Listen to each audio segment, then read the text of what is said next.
بعض دفعہ وہ عذاب اللہ دنیا میں دکھا دیتے ہیں. اب اگر کوئی شخص کہہ رہا ہے میں نے اس عذاب کو اپنی آنکھوں سے دیکھا ہے, آپ اس کا مذاق اڑانا شروع کر دو, اور وہ آدمی بھی قابل اعتماد ہو, عین ممکن ہے وہ نہ دیکھا ہو, اس کا دماغی تخیل ہو, لیکن یہ بھی تو پاسبل ہے کہ دیکھا ہو. ہمارے ایک دوست نے ایک واقعہ سنایا تھا قبر کے عذاب کا, مجھے یقین نہیں تھا, میں نے کہا ایسا نہ ہو ان کے دماغ میں تخیل ہو, تو میں نے اس کی تصدیق کروائی اس علاقے میں, اس گاؤں میں, اور لوگوں کو کال کر کے پوچھی ایسا ہوا, انہوں نے کہا ایسا ہوا ہے. تو پھر مجھے یقین آیا. وہ قبر بار بار نہ اس کو نکال کے باہر پھینک دیتی تھی, بندے کو ڈالتے تھے قبر میں.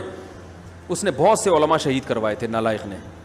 اس کا جرم یہ تھا کہ وہ مخبریاں کر کر کے نا علماء کو قتل کرواتا تھا. اس مخبر کے ساتھ ایسا ہوا اس گاؤں میں. جب اس کو دفنایا ہے تو چلیں اب بات آئی گئی ہے تو پورا واقعہ سنا دوں.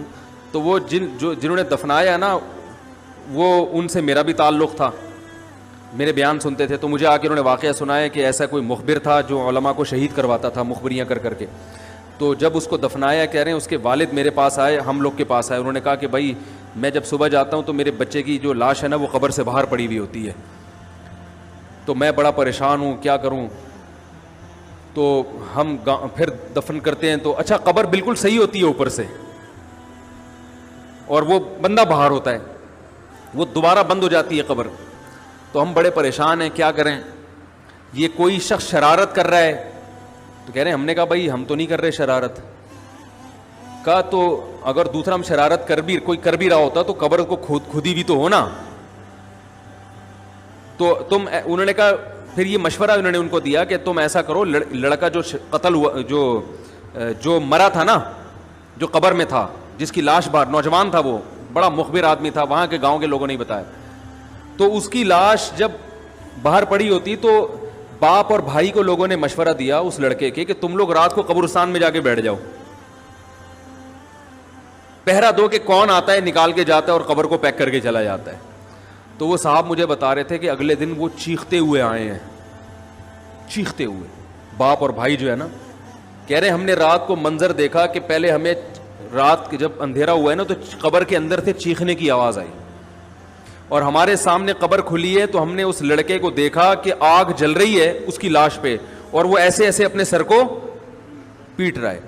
کہہ رہے ہم تو خوف کی وجہ سے بے ہوش ہو گئے, ہمیں نہیں پتا اس کے بعد کیا ہوا. ہوش میں آیا تو وہ لاش باہر پڑی ہوئی. تو میں نے کہا یار پھینکو بھی دنیا میں کم نہیں ہوتے. تو میں نے پھر تصدیق کے لیے ایک دو لوگوں سے رابطہ کیا, انہوں نے بتایا کہ ایسا ہوا ہے ہمارے ساتھ. تو یہ جو ترکی کا جو تھا نا اتا ترک, وہ مصطفیٰ کمال کو میں اکثر بیچارے کو کمال اتا ترک جو ہے نا, تو وہ غلطی سے کئی دفعہ میں نے کمال اتا ترک کے چکر میں مصطفیٰ کمال کا واقعہ بیان کر دیا. وہ مصطفیٰ کمال کا نہیں ہے, وہ کمال اتا ترک ہے. تو بھائی مصطفیٰ کمال اگر سن رہے ہو تو پیشگی معذرت. تو کمال اتا ترک کا بھی یہی ہوا ہے, مسلمانوں کا قاتل تھا, علماء کا قاتل تھا, ترکی سے خلافت اسلامیہ کو اس نے ختم کر دیا.